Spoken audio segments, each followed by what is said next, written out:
নমস্কাৰ প্ৰিয় দৰ্শক, পুনৰ এবাৰ আপোনালোক সকলোকে আমাৰ এই চেনেলটোৰ এটা খুবেই গুৰুত্বপূৰ্ণ ভিডিঅ'ৰ মাজলৈ সকলোকে আন্তৰিক স্বাগতম জনাইছো। প্ৰিয় দৰ্শকসকল, আপুনি আপোনাৰ ঘৰখনত আপুনি এদিন নহয় এদিন হলেও এটা হলেও আপুনি জেঠী দেখা পাইছে। যদি আপোনাৰ ঘৰত আপুনি দিনতেই হওক বা ৰাতিয়েই হওক আপুনি যদি ঘৰত জেঠী এনেকৈ দেখা পায়, তেতিয়াহলে আপুনি এটা সৰু কাম কৰক। আপুনি গোটেই জীৱনটো অৰ্থাৎ আপোনাৰ ঘৰখনত কোনো দিন ধন টকা ধান চাউলৰ হা সম্পত্তিৰ অভাৱৰ সন্মুখীন আপুনি হ'বলগীয়া নহব। যদি আপুনি জেঠী দেখাৰ লগে লগে ঘৰত এই সৰু কামটো আপুনি কৰিব পাৰে। আমাৰ সকলোৰে ঘৰতে প্ৰতিখন ঘৰতে জেঠীয়ে বাস কৰে। আপুনি হয়তো জানে জেঠী হৈছে মহালক্ষ্মীৰ এটা ৰূপ। সেইবাবেই আমাৰ ঘৰখনত জেঠী থাকিলে আমাৰ ঘৰলৈ মহালক্ষ্মীৰ আগমন হয় বুলি শাস্ত্ৰত কোৱা হৈছে। সেইবাবেই আমাৰ ঘৰত যদি আমি জেঠী দেখা পাওঁ, তেতিয়া আমি এই সৰু কামটো কৰিব লাগে। প্ৰতিখন ঘৰৰ ব্যক্তিসকলে কৰিব লাগে এই কামটো। তেতিয়া তেওঁলোক অতি কম দিনৰ ভিতৰতে ধনৱান হৈ উঠে। যিখন ঘৰত ধন টকা পইচাৰ বহুত অভাৱ অনাটন, সেইখন ঘৰত এই কামটো অৱশ্যেই কৰিব লাগে। আৰু আপোনাৰ ঘৰত ধন টকাৰ অভাৱ নাথাকিলেও আপুনি এই কামটো কৰিব লাগে, যাতে ভৱিষ্যতে আপুনি আৰু আপোনাৰ ঘৰখনে কোনো ধৰণৰ দুখ কষ্টৰ সমভাগী হ'বলগীয়া নহয়। সেইবাবেই আপুনি এই কামটো ঘৰত জেঠী দেখা পালে কৰিব লাগে। লগতে আজিৰ এই ভিডিঅ'টোত আমি আপোনালোকক কি কাম কৰিব লাগে তাৰ বিষয়ে জনোৱাৰ উপৰিও, আপুনি যদি ঘৰত জেঠীৰ মাত শুনে দিনতেই হওক বা ৰাতিয়েই হওক, তেন্তে আপোনাৰ ঘৰখনৰ বাবে ভাল নে বেয়া। যদিহে জেঠীয়ে আপুনি কাজিয়া কৰি থকা দেখা পায়, লগতে যদি জেঠী আপোনাৰ শৰীৰত ভুলতে পৰি যায়, তেতিয়াহলে ইয়াৰ ফলত আপোনাৰ বাবে শুভ নে অশুভ, অৰ্থাৎ ভাল নে বেয়া আপোনাৰ বাবে। জেঠীয়ে দিয়া কিছুমান শুভ আৰু কিছুমান অশুভ সংকেতৰ বিষয়ে আমি আজিৰ ভিডিঅ'টোত আপোনালোকৰ লগত সুন্দৰভাৱে শ্বেয়াৰ কৰিব খুজিছো। গতিকে প্ৰিয় দৰ্শক, যদি আপুনিও আপোনাৰ ঘৰখন ধনে ধানেৰে উপচি পৰাটো বিচাৰে, সা সম্পত্তি টকা পইচাৰ অভাৱ অনাটন সকলো সমস্যা দূৰ হোৱাটো বিচাৰে, তেন্তে আপুনি ভিডিঅ'টো সম্পূৰ্ণকৈ চাওক। আৰু ভিডিঅ'টোৰ মূল বিষয় বস্তুৰ মাজলৈ আগবঢ়াৰ পূৰ্বে আপুনি কমেন্ট ছেকশ্যনলৈ গৈ ধনৰ দেৱী মহালক্ষ্মীৰ নামত আপুনি জয় লক্ষ্মী মা বুলি অৱশ্যেই এটা কমেন্ট লিখিব। লগতে ভিডিঅ'টোত আপুনি এটা লাইক কৰিব বুলি আশা কৰিলো। আপোনালোকে যেতিয়া ভিডিঅ'সমূহত এটা লাইক কৰে, তেতিয়া আপোনালোকৰ বাবে আমাৰ ভিডিঅ' বনোৱাৰ বাবে মনোবল বৃদ্ধি হয় আৰু আপোনালোকৰ বাবে এটা নতুন তথ্য সংগ্ৰহ কৰি, এটা নজনা কথা সংগ্ৰহ কৰি আপোনালোকৰ মাজলৈ ভিডিঅ'ৰ জৰিয়তে প্ৰস্তুত কৰি আগবঢ়াওঁ। আৰু যিটো ভিডিঅ' আপুনি চালে প্ৰতিদিনে আপুনি এটা নজনা কথা এই ভিডিঅ'সমূহৰ জৰিয়তে জানিবলৈ সক্ষম হ'ব পাৰিব। সেইবাবে আপোনালোকে ভিডিঅ'টোত এটা লাইক কৰি লগতে চেনেলটো ছাবস্ক্ৰাইব কৰি ৰাখিব বুলি আশা কৰিলো, যাতে আপুনি প্ৰতিদিনে এটা নজনা কথা জানি জীৱনত উপকৃত পাৰে। তেন্তে প্ৰিয় দৰ্শক, বেছি পলম নকৰি আহক আমি ভিডিঅ'টোৰ জৰিয়তে সুন্দৰভাৱে এই সকলোবিলাক কথা আমি জানি লওঁ।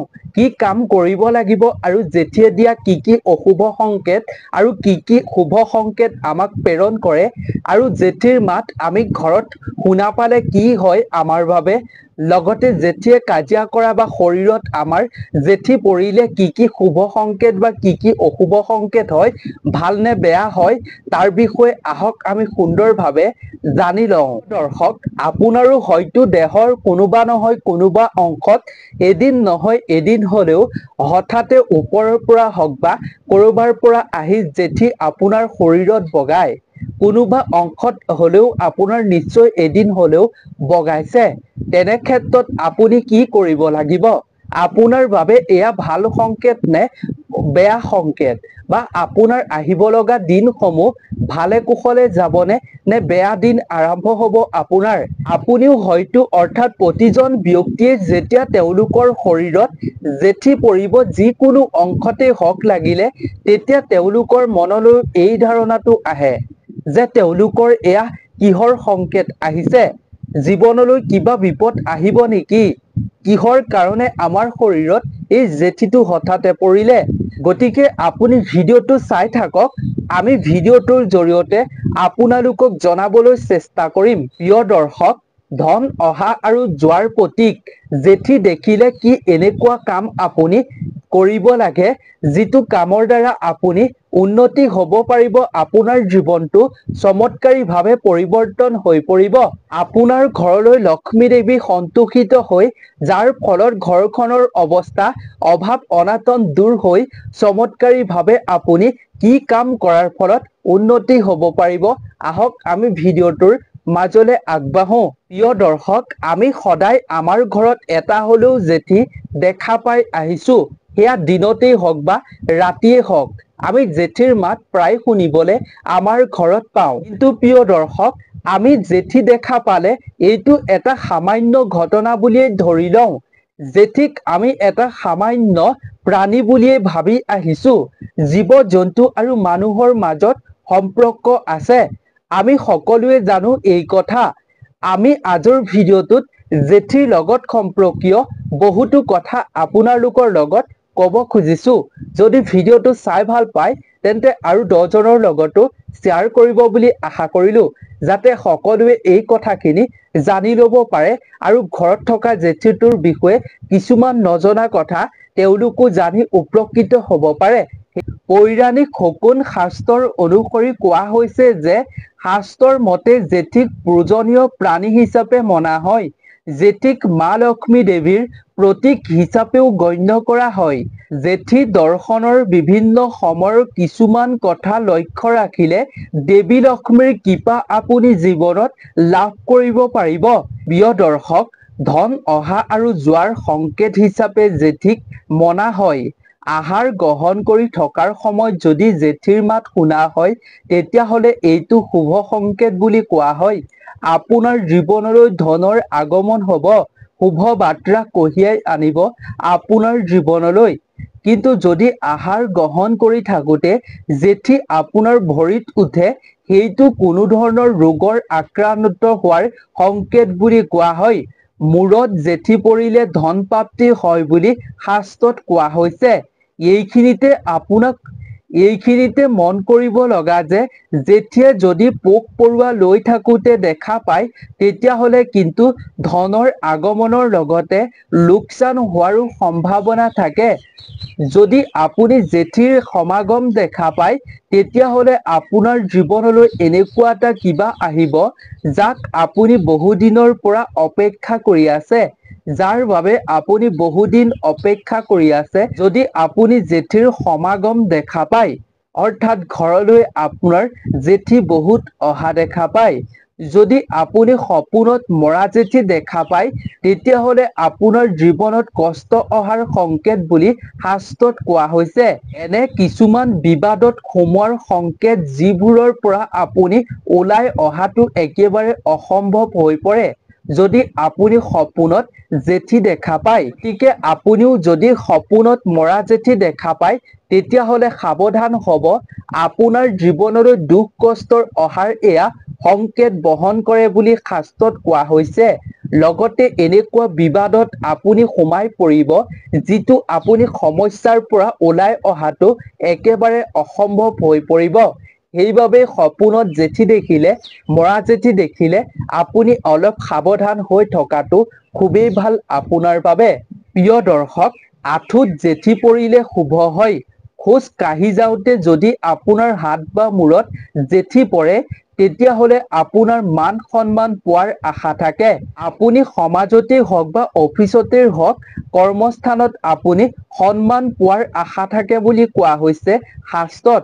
যদি কেনেবাকৈ আপোনাৰ দীঘল চুলিত জেঠী সোমাই আবদ্ধ হয় তেতিয়াহ'লে সেইটো এটা বেয়া খবৰ অহাৰ সংকেত বহন কৰে বুলি কোৱা হৈছে। প্ৰিয় দৰ্শক, যদি মহিলাৰ সোঁ কাণত জেঠী পৰে হঠাতে, তেতিয়াহ'লে সেই মহিলাগৰাকীৰ হাতলৈ আ অলংকাৰ অহাৰ সম্ভাৱনা থাকে। আৰু যদিহে হঠাতে বাওঁ কাণত জেঠী পৰি যায় মহিলাসকলৰ, তেতিয়াহ'লে তেওঁলোকৰ আয়ুস বৃদ্ধি হয় বুলি কোৱা হৈছে শাস্ত্ৰত।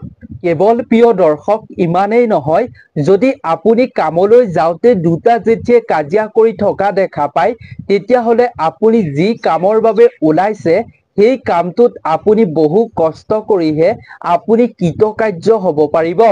যদি আপুনি কামলৈ যোৱাৰ আগতে আপুনি দুটা জেঠীয়ে কাজিয়া কৰি থকা দেখা পাই যায় ঘৰত, তেতিয়াহ'লে আপুনি সেই দিনটোত আপুনি যিকোনো ডাঙৰ কাম নকৰাটোৱেই আপোনাৰ বাবে ভাল।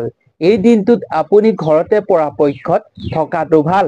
কাৰণ আপুনি যদি এনে সংকেত লাভ কৰে কামলৈ যোৱাৰ আগতেই, তেতিয়াহ'লে আপুনি যি কামত যাব সেই কামটোত আপুনি বহু কষ্ট ভোগ কৰিব লগা হ'ব পাৰে। তাৰ প্ৰতি আপুনি লক্ষ্য ৰাখি আপোনাৰ নিজৰ মতে আপুনি কৰিব পাৰে। আমি মাথো আপোনাক শাস্ত্ৰৰ অনুসৰিহে আপোনাক জনাবলৈ চেষ্টা কৰিছো জেঠীয়ে দিয়া শুভ আৰু অশুভ সংকেতসমূহৰ বিষয়ে। লগতে প্ৰিয় দৰ্শক, শুকুন শাস্ত্ৰত কোৱা হৈছে, যেতিয়া আপুনি সন্ধিয়া সময়ত আপোনাৰ ঘৰত প্ৰাৰ্থনা কৰিব, ধূপ চাকি জ্বলাব, সূৰ্য অস্ত যোৱাৰ পাছত যেতিয়া আপুনি সন্ধিয়াৰ সময়ত ধূপ চাকি প্ৰাৰ্থনা কৰিব ভগৱানৰ শ্ৰীচৰণত, সেইখিনি সময়তে যদি আপুনি জেঠীৰ মাত শুনা পায় বা জেঠী আপুনি দেখা পায়, তেতিয়াহ'লে খুবেই শুভ সংকেত বুলি শাস্ত্ৰত কোৱা হৈছে। এই সময়খিনিত আমি ভগৱানৰ ওচৰত পূজা কৰোঁ আৰু আমি ভগৱানৰ শ্ৰীচৰণত অৰ্পণ কৰি ৰখা কেইটামান চাউল আৰু সেন্দুৰ আমি জেঠীটোৰ গাত অৰ্পণ কৰিব লাগে। প্ৰিয় দৰ্শক, আপুনি তেতিয়া সেই চাউল কেইটা আপুনি জেঠীটোৰ চৰণত অৰ্পণ কৰি দিব। তাৰ পিছত আপোনাৰ যি মনোবাঞ্ছা, আশা আকাংক্ষা, সেই সকলোবিলাক আপুনি প্ৰকাশ কৰিব দেৱী লক্ষ্মীক মনতে ধ্যান কৰি। এনেকৈ যদি আপুনি কৰিব পাৰে, তেতিয়াহ'লে আপুনি লক্ষ্মী দেৱীৰ কৃপা খুব কম দিনৰ ভিতৰতে লাভ কৰি ধনে ধানেৰে আপোনাৰ ঘৰখন উন্নতি হোৱাটো একেবাৰে নিশ্চিত। কাৰণ জেঠী হৈছে মা লক্ষ্মীৰ এটা ৰূপ।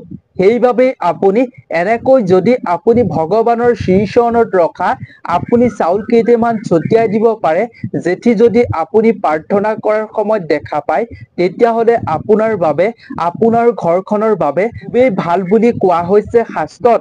কেতিয়াও আপুনি নাপাহৰিব এনে কাম কৰিবৰ বাবে। যদি আপুনি সন্ধিয়াৰ সময়ত জেঠী দেখা পায়, আপুনি চাউল কেইটা অৰ্পণ কৰি মা লক্ষ্মীক আপুনি সমৰ্পিত কৰি প্ৰাৰ্থনা কৰিব যাতে আপোনাৰ যি ইচ্ছা আছে বা যি সমস্যা আছে সেই সকলো সমস্যা দূৰ হৈ আপুনি মনে বিচৰাখিনি লাভ কৰিব পাৰে। তাৰ বাবে আপুনি প্ৰাৰ্থনা কৰি দেৱী লক্ষ্মীক সমৰ্পিত কৰি দিব। তাৰ পিছত যদি আপুনি পূজা ঘৰত জেঠী দেখা পায়, তেতিয়াহ'লে আপুনি গংগা জল অৰ্পণ কৰিব লাগে আৰু আপুনি বন্তি প্ৰজ্বলন কৰি আপোনাৰ মনোকামনা পূৰ্ণ কৰিব পাৰিব। আৰু যদি আপুনি বছৰৰ দীপাৱলীৰ দিনা আপুনি জেঠী দেখা পায়, তেন্তে খুবেই শুভ বুলি কোৱা হৈছে শাস্ত্ৰত। প্ৰিয় দৰ্শক ইমানেই নহয়, যদি আপোনাৰ ঘৰখন আপুনি চাফ চিকুণ কৰি থকাৰ অৱস্থাতে জেঠী দেখা পায় আৰু আপোনাৰ যদি শৰীৰত জেঠী পৰি যায় সেইখিনি সময়ত, তেতিয়াহ'লে আপোনাৰ বাবে খুবেই ভাল। আপোনাৰ ঘৰখনলৈ সুখ আৰু সমৃদ্ধিৰ আগমন হয় বুলি শাস্ত্ৰত কোৱা হৈছে। লগতে এইখিনিতে আপোনাক আৰু এটা কথা ক'ব খুজিছো, যিটো কথা আপুনি মনত ৰখাটো খুবেই জৰুৰী। যেতিয়া আপোনাৰ ঘৰখন চাফ চিকুণ কৰিব, তেতিয়া যদি আপোনাৰ হাতেৰে জেঠী হঠাতে কেনেবাকৈ হত্যা হয়, মৃত্যু হয় বা আপুনি মৰা জেঠী দেখা পাই ঘৰ চাফা কৰোঁতে, তেতিয়া আপুনি শীঘ্ৰেই এটা কাম কৰিব লাগে। বেছি পলম নকৰাকৈ আপুনি এটা কাম কৰিব লাগিব শীঘ্ৰেই। তেনে কৰিলে আপুনি সেই পাপৰ পৰা মুক্ত হ'ব পাৰিব। আপুনি যেতিয়া আপোনাৰ হাতেৰে কেনেবাকৈ হত্যা হ'ব জেঠীটো বা আপুনি হত্যা কৰা নাই, আপুনি মৰা জেঠীহে দেখা পাইছে, তেতিয়াহ'লেও আপুনি দেখাৰ পাছত আপুনি জেঠীটো সৎকাৰ কৰি আপুনি গাত এটা খান্দি পুতি দিব লাগিব। এনে কৰাৰ ফলত আপোনাৰ যি হত্যাৰ পাপ সেই পাপৰ পৰা আপুনি মুক্ত হ'ব পাৰিব আৰু লক্ষ্মী দেৱীও ইয়াৰ ফলত সন্তুষ্ট হৈ পৰিব আৰু আপুনি লক্ষ্মী দেৱীৰ কৃপা লাভ কৰি কম দিনতে উন্নতি হ'ব পাৰিব। গতিকে প্ৰিয় দৰ্শক, আজিৰ ভিডিঅ'টো ইমানেই আছিল। আশা কৰোঁ ভিডিঅ'টো চাই আপুনি জেঠীৰ লগত জড়িত এই কথাখিনি জানিব পাৰিলে। লগতে প্ৰিয় দৰ্শক, আপোনাৰ ঘৰত যদি আপুনি সন্ধিয়াই হওক বা পুৱাই হওক বা যিকোনো সময়তে যদি জেঠীৰ মাত শুনা পায়, তেন্তে ইয়াক শুভ বুলি কোৱা হৈছে শাস্ত্ৰত। লগতে লোকবিশ্বাস আৰু জনবিশ্বাস অনুসৰি ঘৰখনত জেঠীয়ে মাতি থকাটো খুবেই ভাল সংকেত বুলি কোৱা হৈছে। লোকবিশ্বাস আৰু জনবিশ্বাস অনুসৰি এখন ঘৰত জেঠীৰ মাত শুনি থাকিলে ঘৰখনৰ সদস্যসকলৰ জীৱনলৈ টকা পইচা অহাৰ বাট মুকলি হয় বুলিও কোৱা হৈছে। গতিকে জনবিশ্বাস আৰু লোকবিশ্বাস অনুসৰি এইদৰে কোৱা হৈছে আৰু শাস্ত্ৰৰ অনুসৰি প্ৰথমেই কোৱা এই সংকেতসমূহ আপোনাৰ বাবে কোৱা হৈছে। মনুষ্যৰ বাবে জেঠীয়ে দিয়া সংকেতৰ বিষয়ে কোৱা হৈছে শাস্ত্ৰত। গতিকে আপুনি জানিব পাৰিলে জেঠীৰ মাত শুনিলে কি হয়, জেঠী দেখিলে কি হয়, শৰীৰত পৰিলে কি হয় আৰু জেঠীয়ে দিয়া অশুভ আৰু শুভ সংকেতৰ বিষয়ে নিশ্চয় জানিব পাৰিলে। আৰু আপুনি সন্ধিয়াৰ সময়ত জেঠী দেখিলে কোনটো কাম কৰিব লাগিব তাৰ বিষয়েও সুন্দৰভাৱে জানিব পাৰিলে। গতিকে ভিডিঅ'টো যদি চাই ভাল পালে তেন্তে আৰু 10জনো উপকৃত হোৱাকৈ সকলোৱে জনাকৈ ভিডিঅ'টো সকলোৰে লগত শ্বেয়াৰ কৰি দিব, যাতে তেওঁলোকেও জানিব পাৰে। গতিকে আজিৰ ভিডিঅ'টো ইমানেই আছিল। আজিৰ ভিডিঅ'টোৰ পৰা আমি বিদায় লৈছোঁ। আপোনালোক সকলো ভালে থাকক, সুস্থ থাকক, তাৰে আমিও কামনা কৰিলোঁ। নতুন এটা ভিডিঅ' আপোনালোকৰ বাবে প্ৰস্তুত কৰি পুনৰ এবাৰ আপোনালোকৰ মাজলৈ আহিম। আজিৰ ভিডিঅ'টোৰ পৰা বিদায় লৈছোঁ। ধন্যবাদ।